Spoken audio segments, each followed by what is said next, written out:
Welcome back to my YouTube channel nursing to NORCET. I hope you all doing well और आप सबकी preparations for BSc paramedical and BSc nursing entrance exam 2025 अच्छे से चल रही होगी। और अगर नहीं चल रही है तो प्लीज फोकस, क्योंकि टाइम अब बहुत कम रह गया है and I am serious now.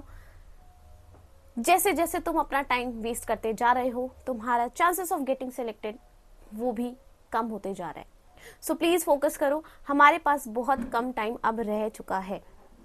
Start करते हैं अपनी वीडियो के। आज की वीडियो का टॉपिक है previous year question analysis of biology. इससे पहले हम डिस्कस कर चुके हैं फिजिक्स एंड केमिस्ट्री का। नाउ वी ऑल नो कि कहां से क्या आने वाला है, किस चैप्टर की ज्यादा वेटेज है, किस चैप्टर से ज्यादा क्वेश्चन आने वाले हैं। अब यहाँ पे 3 चीजें हैं जो वीडियो स्टार्ट करने से पहले मैं तुम्हें बता दूं। सबसे फर्स्ट थिंग, अगर वीडियो पे अभी नए हो, चैनल सब्सक्राइब नहीं किया तो कर लेना, क्योंकि तुम्हारे लिए बेनिफिशियल रहने वाला है। आने वाले जो 2025 के एंट्रेंस एग्जाम्स हैं, चाहे वो एम्स के हों या फिर किसी भी स्टेट बीएससी नर्सिंग के हों, उसकी स्पेशल गाइडेंस, स्ट्रैटेजी, हर एक चीज तुम्हें इसी चैनल पर मिलेगी। सेकेंड थिंग, अगर वीडियो अच्छी लगी तो एंड में जरूर लाइक करके जाना। And the third part is the most important, अगर अभी तक तुमने प्ले स्टोर से ऐप डाउनलोड नहीं किया है नर्सिंग टू नॉर्सेट, तो प्लीज डाउनलोड कर लेना, क्योंकि वहां से आपको सारे कोर्सेज मिलेंगे जहां से आप प्रिपरेशन कर सकते हो। और सबसे ज्यादा वहां पे मोस्ट ट्रेंडिंग मिलेगा आपको आपका AIIMS BSc nursing and AIIMS paramedical का कोर्स। तो प्लीज अगर अभी तक नहीं किया है डाउनलोड, तो प्लीज डाउनलोड कर लेना, क्योंकि तुम्हारे लिए ही अच्छा रहने वाला है। Okay, now the second part. जिन बच्चों को मेरे बारे में नहीं पता, let me tell you, I am Deepti Kumari Singh, currently working as a nursing officer and I did my BSc nursing from AIIMS Delhi। जो तुम लोगों का भी ड्रीम है कि सारे बच्चे AIIMS दिल्ली यानी कि इंडिया के मोस्ट प्रेस्टिजियस इंस्टीट्यूट से अपनी कोर्स या अपनी डिग्री कंप्लीट करें। ठीक है, तो चलिए स्टार्ट करते हैं previous year question analysis of bio, जैसा कि आप स्क्रीन पे देख सकते हैं। अब यहाँ पे सबसे ज्यादा एक चीज जो मैंने यहाँ पे लिख दी है आपको, each and every topic is important. यही मैंने स्टार्टिंग में बोला है। मैंने बोला कि ऐसा कुछ नहीं है बायो के लिए जो चीज तुम्हें नहीं पढ़नी है। हर एक चीज पढ़नी है, अच्छे से पढ़नी है, बिल्कुल डीप डाउन जाके पढ़ना है, और ऐसे पढ़ना है कि टिप्स पे तुम्हें चीजें आनी चाहिए। अगर मैं तुम्हें पूछूं कि तुम्हें मेमेलिया, एविस, या फिर मैं तुमसे ये पूछूं कि एम्फीबियंस और मोलस्कस में क्या डिफरेंस है, तो तुम्हें पता होना चाहिए। अगर मैं तुमसे बोलूं कि तुम्हें अभी एनालिटिक्स के बारे में बताना है, तो तुम्हारी आंख बंद होनी चाहिए और फटाफट उसके जितने भी फीचर्स हैं तुम्हारा रट्टे की तरह निकल जाना चाहिए सारा। अगर मैं तुम्हें एनाटॉमी या मॉर्फोलॉजी ऑफ फ्लावरिंग प्लांट से कोई क्वेश्चन पूछूं, अगर मैं तुमसे कुछ भी XYZ बायो का टॉपिक उठा के पूछूं, तो ऐसी बायो होनी चाहिए तुम्हारी कि तुम बस सुनते ही यहाँ सुनो और यहाँ तुरंत आंसर आ जाना चाहिए। इस टाइप से तुम्हें बायो कंप्लीट करनी है। बायो के सारे लेक्चर्स अगर तुमने डाउनलोड कर लिया है नर्सिंग टू नॉर्सेट ऐप को, तो वहां पे जिन बच्चों ने ले रखा है कोर्स उनको पता होगा हर एक चैप्टर आपको बिल्कुल बेसिक एनसीईआरटी से पढ़ाई जाती है। हर एक चीज प्रॉपर नोट्स के साथ आपको बताया जाता है। तो जिन्होंने अभी तक ज्वाइन नहीं किया है प्लीज कर लो, क्योंकि तुम्हारे लिए बेनिफिट रहने वाला है। क्योंकि मैं बताऊं एक चीज, 30 क्वेश्चन आएंगे बायो में, और bio is the easiest subject among all the 3 subjects. तो प्लीज ये जो 30 है ना, ट्राई करो कि कम से कम 29 नंबर इसमें आए। ये मत सोचना कि ये बहुत ही मुश्किल है। मैंने बोला आपको कि AIIMS BSc nursing pure NCERT based आती है, और बायो तो पूरी की पूरी एनसीईआरटी आती है। एक क्वेश्चन, सिंगल क्वेश्चन बाहर से नहीं आता। तो क्या तुम उसमें 30 में से 29 नंबर लाना क्या इम्पॉसिबल बात है? नहीं है। सब लोग, बहुत सारे बच्चे 30 में से 30 भी लेकर आते हैं। तो तुम भी वो बच्चे बनो जिनके 30 में से 30 आए। तुम्हें सिर्फ और सिर्फ क्या फोकस करनी है? एनसीईआरटी फोकस करनी है। एक बार एनसीईआरटी समझनी है, मैं तुम्हें समझा दूंगी। दूसरी बार तुम्हें खुद पढ़ना है, तुम्हें खुद समझ आ जाएगी। 70% लेक्चर से मिल जाएगा, 30% तुम खुद पढ़ लोगे, 100% हो गया। इससे ज्यादा और क्या चाहिए? चलो, अब लास्ट के 3 ईयर्स के प्रीवियस ईयर क्वेश्चन जो कि मेरे पास है। अब बच्चे बोलेंगे हमारे पास तो है नहीं, तो भाई तुम्हें यही करना है, nursing to NORCET app download करना है। मैं बोल रही हूँ तो इसका कोई ना कोई मतलब है भाई, वहां पे है प्रीवियस ईयर क्वेश्चन। मैंने बोला किसी भी एंट्रेंस एग्जाम की तैयारी स्टार्ट करने से पहले तुम्हें उसमें किस टाइप के क्वेश्चंस आते हैं, कैसे आते हैं, क्या लेवल रहता है, वो सब कुछ पता होना चाहिए। और वो पता चलेगा तुम्हें प्रीवियस ईयर क्वेश्चन से, और वो अवेलेबल है तुम्हारा नर्सिंग टू नॉर्सेट ऐप पे। डाउनलोड कर लेना, तुम्हारे लिए बेनिफिट रहने वाला है। चलो, तो लास्ट के 3 ईयर्स क्वेश्चन को जब मैंने एनालाइज किया, तो मुझे वहां से ये चीज मिली है कंक्लूजन कि यहाँ पे 11 से 17 to 18 क्वेश्चंस आते हैं, यानी मेजॉरिटी क्वेश्चंस आते हैं तुम्हारी 11th क्लास से। 12 to 13 क्वेश्चंस हैं, मतलब इतना ज्यादा डिफरेंस नहीं है दोनों में। 15-15 तो नहीं है, 50-50% नहीं है। 11 से ज्यादा पोर्शन है, 12 से थोड़ा सा कम पोर्शन है।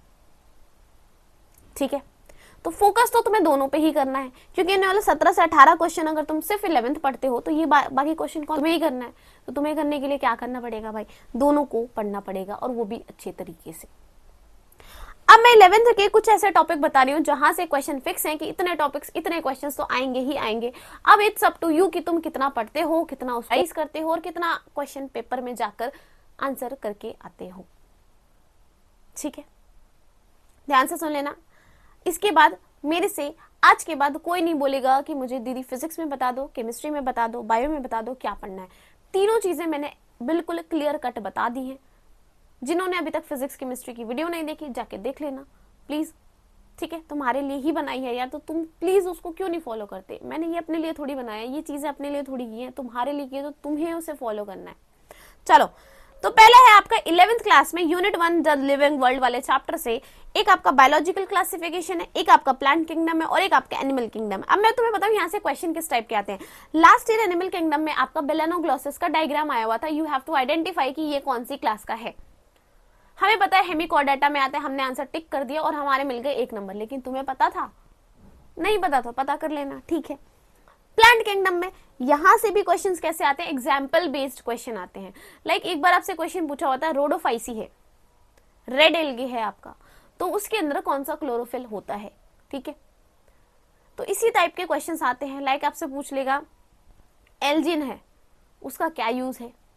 ठीक है, ब्रायोफाइट से क्वेश्चन पूछ लिया था, तो इस टाइप के क्वेश्चन आने चाहिए। लाइक आपसे पूछा जाए what is the amphibian of plant kingdom, तुम्हें पता होना चाहिए भाई ब्रायोफाइट्स को कहते हैं। मॉसेस, लिवरवर्ट्स, इनका कहाँ कहाँ क्या यूज होता है, ये सारी चीजें तुम्हें टिप्स पे याद होनी चाहिए।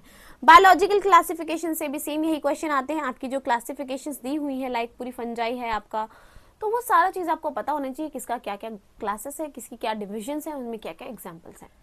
यही पूछते हैं प्लांट किंगडम और एनिमल किंगडम से। बाकी आपका 4 से 5 क्वेश्चन आए हुए हैं हर बार इन चैप्टर्स के अंदर से, यानी कि अभी सबसे ज्यादा वेटेज तुम्हें देखने को मिलेगी तो यहीं से मिलेगी। सेकंड बात करते हैं cell cycle and cell division की। तो cell cycle and cell division में आपके 1 से 2 क्वेश्चन फिक्स है। एक क्वेश्चन तो सेल साइकिल का फिक्स है, और वो भी मियोसिस 1 और मियोसिस 2 से, तो ये क्वेश्चन पूछते ही पूछते हैं हमेशा। डिप्लोटीन, डाइकाइनेसिस, जाइगोटिन, ये सारा वाले जो स्टेज है ना, इसको तुम अच्छे से कर लेगा। कंफ्यूजन नहीं होनी चाहिए कि इसमें क्या क्या क्या होता है। चैप्टर भी कराया जाएगा, तुम्हें समझ आ जाएगा। प्लांट फिजियोलॉजी वाले चैप्टर से 2 ही चैप्टर इसमें ज्यादा इंपॉर्टेंट है, एक आपका फोटोसिंथेसिस और दूसरा रेस्पिरेशन। अब तुम बोलोगे बाकी के 2 चैप्टर तो कट ही चुके हैं, ट्रांसपोर्टेशन और मिनरल न्यूट्रिशन, वो कट चुके हैं, डिलीटेड है, लेकिन फॉर नीट एग्जाम एम्स के लिए अभी तक ये कंफर्म नहीं है, क्योंकि लास्ट 2024 में आपके डिलीटेड चैप्टर से भी क्वेश्चन आए हुए थे।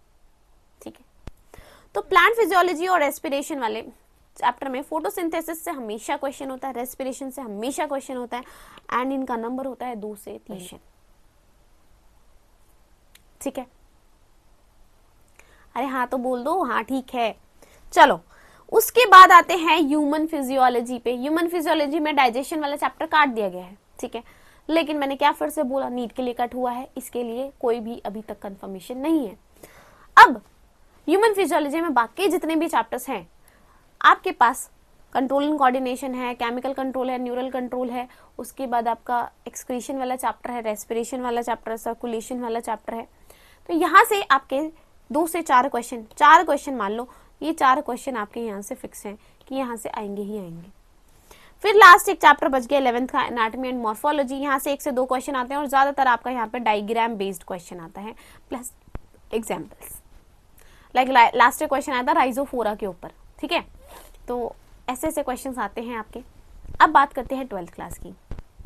टाइम बिल्कुल वेस्ट नहीं करूंगी, जितना जल्दी है फिनिश करेंगे इस चीज को। अब 12th क्लास में ध्यान से सुनना, यूनिट 1 आपका रिप्रोडक्शन वाला चैप्टर है। मैंने रिसेंटली ये चैप्टर अभी आपका नर्सिंग टू नॉर्सेट ऐप पे कंडक्ट करा था, क्लास ली थी उसकी। दोनों ही चैप्टर हमने वहाँ पे तीनों चैप्टर कंप्लीट कर लिया, human reproduction, sexual reproduction in flowering plants और आपका रिप्रोडक्टिव हेल्थ। तीनों चैप्टर मैंने आपका कवर करा दिया है लास्ट क्लास में। ठीक है, अब ये जो ह्यूमन रिप्रोडक्शन है और ये sexual reproduction in flowering plant, 3 से 4 क्वेश्चन यहाँ से फिक्स्ड हैं कि आएंगे ही आएंगे।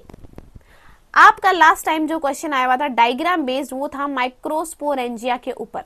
माइक्रोस्पोरेंजिया बनी हुई थी, उनके लेयर्स की क्या दी हुई थी, लेबलिंग दी हुई थी, and you have to name them कि भाई बाहर से अंदर की तरफ कौन कौन सी लेयर होती है। टेपिटम सबसे अंदर वाली होती है, एंडोथीशियम होती है, एपिडर्मिस होती है, मिडल लेयर होती है। सबको अरेंज करके बताना था कि 1 2 3 4 ये जो है इनकी लेबलिंग क्या रहेगी। ठीक है, इससे पहले वाले जो प्रीवियस आया हुआ था उसमें क्वेश्चन आया हुआ था आपका मेल रिप्रोडक्टिव सिस्टम का, उसको पूरा लेबल करना था, आपको बताना था कि वॉस डिफरेंस कहाँ है, एपिडिडाइमिस क्या है, टेस्टिस क्या है, ये सारा कुछ वहाँ पे आपको लेबल करना था। तो यहाँ से मोस्टली आपके डायग्राम वाले क्वेश्चन आते हैं, तो डायग्राम यहाँ से अच्छे से करके जाना है। बाकी जो भी इसकी थ्योरी पार्ट है वो तो आपको करना ही करना है। लाइक एक बार आपका क्वेश्चन आया हुआ है क्लिस्टोगेमस और क्लिस्टोगेमस फ्लावर होते हैं, एक और होता है अभी मुझे याद नहीं आ रहा। तो क्लिस्टोगेमस ऐसे करके आपका फ्लावर आया हुआ था। क्लिस्टोगेमस की आपको 4 प्रॉपर्टीज दी हुई थी और आपको फाइंड आउट करना था कि इनमें से कौन सा वाला गलत है। ठीक है, ओके। जेनेटिक्स तो इंपॉर्टेंट है ही, तुम सभी को पता है। दो ही चैप्टर हमारे 5 और 6 जो दोनों चैप्टर, ये दोनों चैप्टर बहुत ज्यादा इंपॉर्टेंट है, तो इसको अच्छे से करना है। चैप्टर का भी शेड्यूल मैंने तुम्हें दे दिया है, ये चैप्टर भी रिसेंटली आपका करवा दिया जाएगा। 2 से 3 क्वेश्चन यहाँ पे आपके जेनेटिक्स वाले चैप्टर से फिक्स है। माइक्रोब से हमेशा एक क्वेश्चन तो फिक्स है भाई, यहाँ से आना ही आना है। और मोस्टली वो जो एक क्वेश्चन होता है वो मैचिंग के ऊपर होता है। एक तरफ आपके पास ऑर्गेनिज्म दे दिए जाएंगे, एक तरफ आपके पास उनके जो भी एप्लीकेशन है वो दे दी जाएंगी। लाइक एसिटिक एसिड है उससे क्या बनेगा, ठीक है। तो इस टाइप के क्वेश्चंस आते हैं। फिर आता है आपका इकोलॉजी। इकोलॉजी हमेशा तो क्वेश्चन नहीं आता है, कभी कभार आ जाता है। लाइक 2023 में यहाँ से क्वेश्चन आया था, सबसेक्शन के ऊपर क्वेश्चन आया था, जो कि अब इस बार डिलीटेड है। बट डिलीटेड किसके लिए? नीट के लिए, इसके लिए नहीं है। इस बार इकोलॉजी से जो आपका क्वेश्चन आया हुआ था वो आया था आपका बायोडाइवर्सिटी लॉस के ऊपर। ठीक है, लास्टली जो मैं भूल गई दैट इज योर बायोटेक्नोलॉजी। ये हो गए आपके सारे 12th के चैप्टर। बायोटेक्नोलॉजी से 2 से 3 क्वेश्चन फिक्स हैं। मिनिमम यहाँ से मिनिमम मैं बता रही हूँ 2 क्वेश्चन तो फिक्स हैं कि आपके आएंगे बायोटेक वाले चैप्टर से। So this is all about your previous year question analysis of biology. अच्छे से करना है, मैंने तुम्हें बोला है कि 100% सिलेबस में से 100 करना है। ठीक है, ये तो सिर्फ एक एनालिसिस है। जो बच्चे बिल्कुल ही कामचोर हैं, वो जो पढ़ना ही नहीं चाहते बिल्कुल भी, उनके लिए है ये। जो बच्चा इंटेलिजेंट है वो हर एक चीज पढ़ेगा, वो सारी चीज पढ़ेगा, 100% देगा अपना। ये सिर्फ एक एनालिसिस है कि लास्ट ईयर 2-3 सालों से क्या क्या चीजें चली आ रही हैं ट्रेंड में। ठीक है, आई होप ये वीडियो तुम्हारे लिए यूजफुल होगी। एंड प्लीज अच्छे से पढ़ो, फोकस होके पढ़ो, क्योंकि इस बार तुम्हें किसी भी हाल में ये एंट्रेंस एग्जाम क्रैक करना है। All the best, bye bye, take care.